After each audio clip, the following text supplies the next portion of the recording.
2 अगस्त 1973 यथार्थ विधि से सिद्धि की प्राप्ति। क्या अपने में विधि द्वारा सिद्धि की प्राप्ति समझते हो? क्योंकि जो कोई भी पुरुषार्थ करते हैं उनके पुरुषार्थ का लक्ष्य ही है सिद्धि को पाना।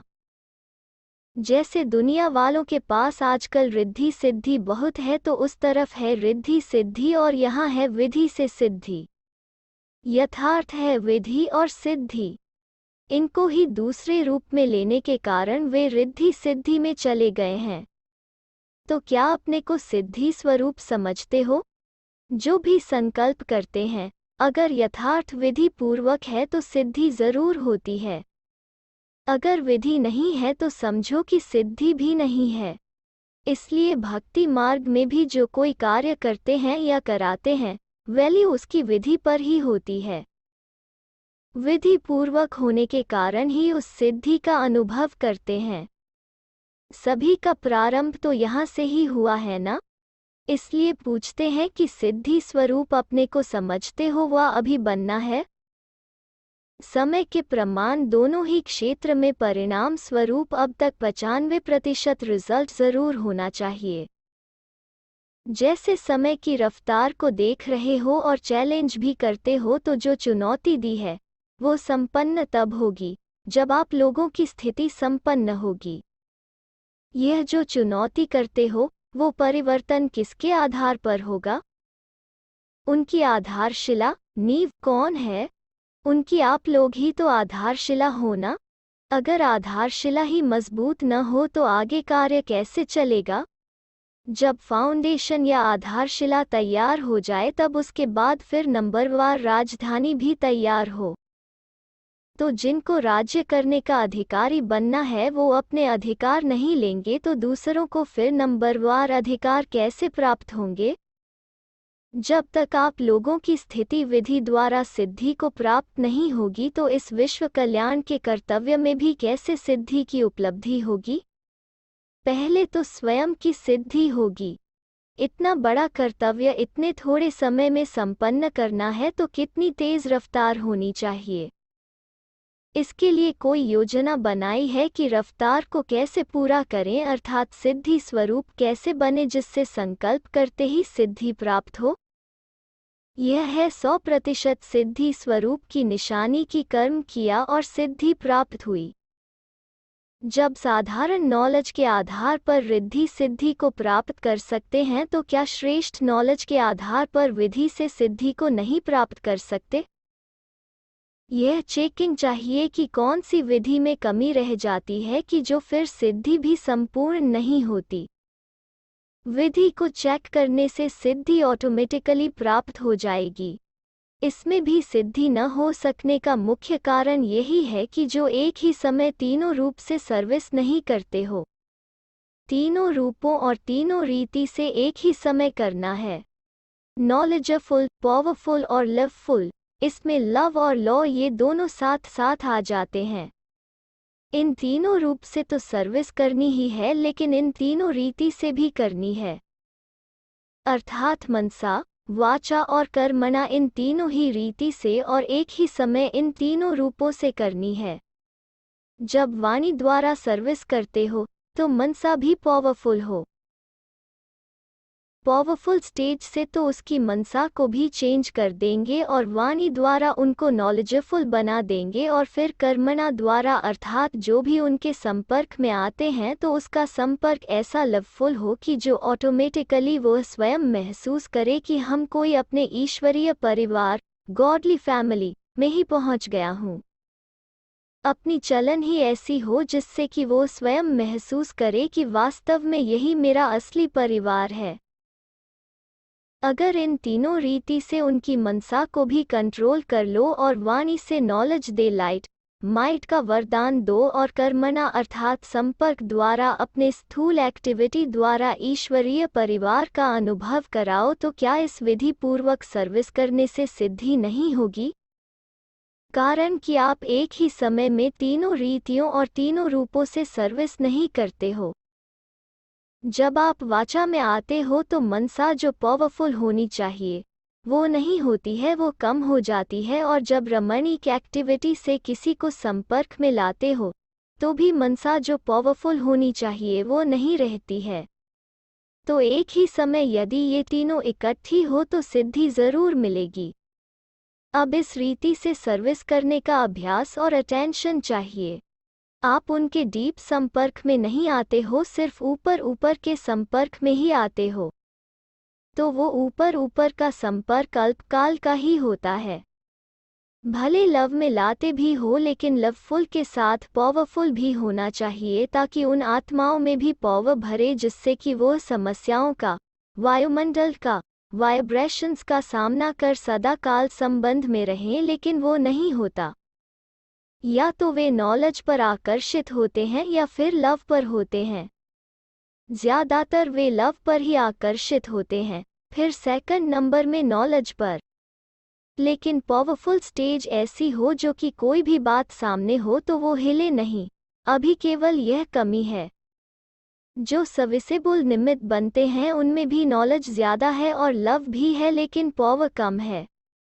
पावरफुल स्टेज की निशानी क्या होगी? एक सेकंड में कोई भी वायुमंडल या वातावरण को, माया की कोई भी समस्या को खत्म कर देंगे। वे कभी हार नहीं खाएंगे। जो भी आत्माएं समस्या का रूप बनकर आती हैं वो उनके ऊपर बलिहार जाएंगी, जिसको दूसरे शब्दों में प्रकृति दासी कहें। जब 5 तत्व दासी बन सकते हैं तो क्या मनुष्य आत्माएं बलिहार नहीं जाएंगी? तो पावरफुल स्टेज का प्रैक्टिकल स्वरूप यह है। इसलिए कहा कि एक ही समय तीनों रूप से सर्विस करने की जब रूपरेखा बन जाएगी तब हर एक कर्तव्य में सिद्धि दिखलाई पड़ेगी। तो विधि के कारण सिद्धि हुई ना? विधि में कमी होने के कारण ही सिद्धि में कमी है। अब सिद्धि स्वरूप बनने के लिए इस विधि को पहले ठीक करो। भक्ति मार्ग में करते हैं साधना, यहाँ है साधन। साधन कौन सा? बाप दादा की हर एक विशेषता को अपने में धारण करते करते विशेष आत्मा बन जाएंगे। जैसे इम्तिहान के दिन जब नज़दीक होते हैं तो जो कुछ स्टडी की हुई होती है, थ्योरी या प्रैक्टिकल, दोनों को रिवाइज कर और चेक करते हैं कि कौन सी सब्जेक्ट में क्या क्या कमी रही हुई है। इसी प्रकार अब जबकि समय नज़दीक आ रहा है तो हर सब्जेक्ट में अपने आप को देखो कि कौन सी और कितनी परसेंटेज तक कमी रही हुई है। थ्योरी में भी और प्रैक्टिकल में भी, दोनों में ही चेक करना है। हर एक सब्जेक्ट की कमी को देखते हुए अपने आप को कंप्लीट करते जाओ। लेकिन वो कंप्लीट तब होगी जब पहले रिवाइज करने से अपनी कमी का पता पड़ेगा। सब्जेक्ट्स को तो जानते हो, सब्जेक्ट्स को बुद्धि में धारण किया वा नहीं, उसकी परख क्या है? जैसे सिद्धि की परसेंटेज बढ़ती जाएगी तो टाइम भी वेस्ट नहीं जाएगा। थोड़े टाइम में सफलता जास्ती होगी। इसको कहा जाता है सिद्धि। अगर समय ज्यादा, मेहनत भी ज्यादा करते हो, फिर सफलता मिलती है तो इसको भी कम परसेंट कहेंगे। सभी रीति से कम लगना चाहिए। तन भी कम लगे, मन के संकल्प भी कम लगें। नहीं तो कितने संकल्प करते हो? प्लान बनाते बनाते 1.5 मास लग जाता है। तो समय व संकल्प व अपनी जो भी सर्व शक्तियाँ हैं उन सर्व शक्तियों के खजाने को ज्यादा काम में नहीं लगाना है, अर्थात कम खर्च बाला नशीन। वही संकल्प उत्पन्न होगा जिससे सिद्धि प्राप्त हो जाएगी। समय भी वही निश्चित होगा जिसमें सफलता हुई पड़ी है। इसको कहते हैं सिद्धि स्वरूप। तो सर्व सब्जेक्ट्स में हम कहाँ तक पास हैं, इसकी परख क्या है?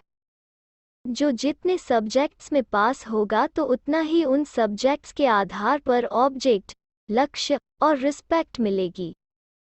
साथ साथ प्राप्ति का अनुभव भी होगा। जैसे कि ज्ञान की सब्जेक्ट है तो उससे जो ऑब्जेक्ट प्राप्त होती है, लाइट और माइट, वो प्राप्ति का अनुभव करेंगे। उस नॉलेज की सब्जेक्ट के आधार पर रिस्पेक्ट भी इतनी मिलेगी ही, चाहे दैवी परिवार से, चाहे अन्य आत्माओं से। जैसे देखो आजकल के महात्मा हैं, उनको इतनी रिस्पेक्ट क्यों मिलती है? क्योंकि जो साधना की है और जो भी सब्जेक्ट्स अध्ययन करते हैं उनकी ही ऑब्जेक्ट और रिस्पेक्ट उनको मिलती है और प्रकृति दासी होती है। तो ये एक ज्ञान की बात सुनाई। वैसे योग की भी सब्जेक्ट्स हैं, उनसे क्या ऑब्जेक्ट होनी चाहिए? योग अर्थात याद की शक्ति द्वारा ऑब्जेक्ट प्राप्त होनी चाहिए। वो जो भी संकल्प करेंगे वो समर्थ होगा, और जो भी कोई समस्या आने वाली होगी उनका पहले ही योग की शक्ति से अनुभव होगा कि यह होने वाला है। तो पहले से ही मालूम होने के कारण वे कभी भी हार नहीं खाएंगे। ऐसे ही योग की शक्ति के द्वारा अपने पिछले संस्कारों का बोझ खत्म होता है। कोई भी संस्कार अपने पुरुषार्थ में विघ्न रूप नहीं बनेगा। जिसको नेचर कहते हो वो भी पुरुषार्थ में विघ्न रूप नहीं होगी। तो जिस सब्जेक्ट की जो ऑब्जेक्ट है वो अनुभव होनी चाहिए। ऑब्जेक्ट है तो इसका परिणाम रिस्पेक्ट ज़रूर मिलेगी। आप मुख से जो भी शब्द रिपीट करेंगे व जो भी प्लान बनाएंगे वो समर्थ होने के कारण उसे सभी रिस्पेक्ट देंगे, अर्थात जो भी एक दूसरे को राय देते हो तो उस राय को सभी रिस्पेक्ट देंगे क्योंकि समर्थ है। इस प्रकार हर सब्जेक्ट को देखो। दिव्य गुणों की व सर्विस की जो सब्जेक्ट है तो उसकी प्राप्ति यह है कि नज़दीक संपर्क और संबंध में आना चाहिए। नज़दीक संबंध और संपर्क में आने से ऑटोमेटिकली रिस्पेक्ट ज़रूर मिलेगी। ऐसे हर सब्जेक्ट की ऑब्जेक्ट को चेक करो और ऑब्जेक्ट को चेक करने का साधन है रिस्पेक्ट। अगर मैं नॉलेजफुल हूँ तो जिसको भी नॉलेज देती हूँ क्या वो इस नॉलेज को इतना रिस्पेक्ट देते हैं? नॉलेज को रिस्पेक्ट देना अर्थात नॉलेजफुल को रिस्पेक्ट देना है। अगर योग की सब्जेक्ट में ऑब्जेक्ट है तो और भी किसके संकल्प को परिवर्तन में लाने के समर्थ बना सकते हैं, तो वे ज़रूर रिस्पेक्ट देंगे। तो इस रीति हर सब्जेक्ट में चेकिंग करनी है। हर सब्जेक्ट में व संकल्प में ऑब्जेक्ट और रिस्पेक्ट इन दोनों की प्राप्ति का अनुभव जो भी करते हैं तो वही परफेक्ट कहेंगे। परफेक्ट अर्थात कोई भी इफेक्ट से दूर, इफेक्ट से परे हैं तो परफेक्ट हैं। चाहे शरीर का, चाहे संकल्पों का और चाहे कोई भी संपर्क में आने से किसके भी वाइब्रेशन या वायुमंडल का, सभी प्रकार के इफेक्ट से परे हो जाएंगे तो समझो सब्जेक्ट में पास अर्थात परफेक्ट हैं। तो ऐसे बन रहे हो ना? लक्ष्य तो यही है ना? अब अपनी चेकिंग ज़्यादा होनी चाहिए। जैसे दूसरों को कहते हो कि समय के साथ स्वयं को भी परिवर्तन में लाओ, वैसे ही सदैव अपने को भी यह स्मृति में रहे कि समय के साथ साथ स्वयं को भी परिवर्तन में लाना है। अपने को परिवर्तन में लाते लाते सृष्टि का भी परिवर्तन हो जाएगा, क्योंकि अपने परिवर्तन के आधार से ही सृष्टि को परिवर्तन में लाने का कार्य कर सकेंगे। यहाँ यही श्रेष्ठता है जो दूसरे लोगों में नहीं है। वो तो सिर्फ दूसरों को परिवर्तित करने के यत्न में हैं। यहाँ स्वयं के आधार पर सृष्टि में तुम परिवर्तन करते हो, तो जो आधार है उसके लिए अपने ऊपर इतना अटेंशन देना है। अब सदैव यह स्मृति रहे कि हमारे हर संकल्प के पीछे विश्व कल्याण का संबंध है। जो आधार मूर्त है, यदि उनके संकल्प समर्थ, सामर्थ्य नहीं तो उनके समय के परिवर्तन में भी कमजोरी पड़ जाती है। इस कारण आप जितना जितना स्वयं समर्थ बनेंगे उतना ही सृष्टि को परिवर्तन करने का समय समीप ला सकेंगे। ड्रामा अनुसार समय भले ही निश्चित है, लेकिन वो ड्रामा भी किसके आधार से बना है? आखिर आधार तो होगा ना? उसके आधार मूर्त तो आप हो। अभी तो आप सभी की नज़रों में हो, क्योंकि चैलेंज किया है कि दुनिया का विनाश होना है। समझो, आप लोगों से कोई पूछते हैं कि विनाश न हो तो क्या होगा? फिर आप क्या कहेंगे? जिस समय समझाते हो तो यह स्पष्ट समझाना चाहिए कि ऐसे नहीं कि 1-2 वर्ष में कंप्लीट विनाश हो जाएगा। नहीं, आगे चलकर ऐसे नज़ारे हो जाएंगे कि जिससे लोग यह समझेंगे कि बरोबर यह विनाश हो रहा है और विनाश शुरू हो गया है। एक बात सहज लग गई तो दूसरी बात सहज लगेगी ही। विनाश में समय तो लगेगा ना। जब स्वयं संपूर्ण हो जाएंगे तो कार्य भी संपूर्ण होगा कि सिर्फ स्वयं ही संपूर्ण होंगे। एडवांस पार्टी का क्या कार्य चल रहा है? आप लोगों के लिए आज सारी फील्ड तैयार कर रहे हैं। उनके परिवार में जाओ न जाओ, लेकिन जो स्थापना का कार्य होना है उसके लिए वो निमित्त बनेंगे। कोई पावरफुल स्टेज लेकर निमित्त बनेंगे। ऐसे पावर्स लेंगे जिससे स्थापना के कार्य में मददगार बनेंगे। आजकल आप देखेंगे दिन प्रतिदिन न्यू ब्लड का रिगार्ड ज्यादा है। जितना आगे बढ़ेंगे उतना छोटों की बुद्धि काम करेगी, जो कि बड़ों की नहीं। बड़ी आयु की तुलना में फिर भी छोटेपन में सतो प्रधानता रहती है। कुछ न कुछ प्योरिटी की पावर होने के कारण उनकी बुद्धि जो काम करेगी वो बड़ों की नहीं करेगी। यह चेंज होगी। बड़े भी बच्चों की राय को रिगार्ड देंगे। अब भी जो बड़े हैं वो समझते हैं कि हम तो पुराने जमाने के हैं, ये आजकल के हैं, उनको रिगार्ड न देंगे और उन्हें बड़ा समझ नहीं चलाएंगे तो काम नहीं चलेगा। पहले बच्चों को रोब से चलाते थे, अभी ऐसे नहीं। बच्चों को भी मालिक समझकर चलाते हैं। तो यह भी ड्रामा में पार्ट है। छोटे ही कमाल कर दिखाएंगे। एडवांस पार्टी का तो अपना कार्य चल रहा है, लेकिन वो भी आपकी स्थिति एडवांस में जाने के लिए रुके हुए हैं। उनका कार्य भी आपके कनेक्शन से चलना है। सारे कार्य का आधार आप विशेष आत्माओं के ऊपर है। चलते चलते ठंडाई हो जाती है, आग लगती है, फिर शीतल हो जाती है। लेकिन शीतल तो नहीं होना चाहिए ना।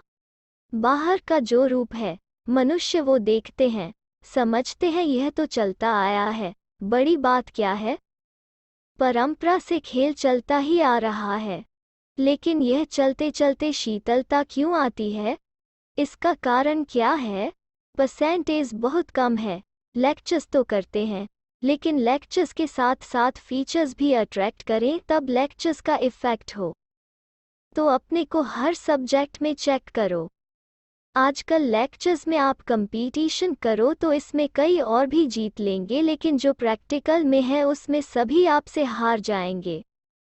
मुख्य विशेषता प्रैक्टिकल लाइफ की है। प्रैक्टिकल कोई भी बात आप बताओ तो वे एकदम चुप हो जाएंगे। तो जब लेक्चर से प्रैक्टिकल का भाव प्रकट हो तब वो लेक्चर्स देने से न्यारा दिखाई दे।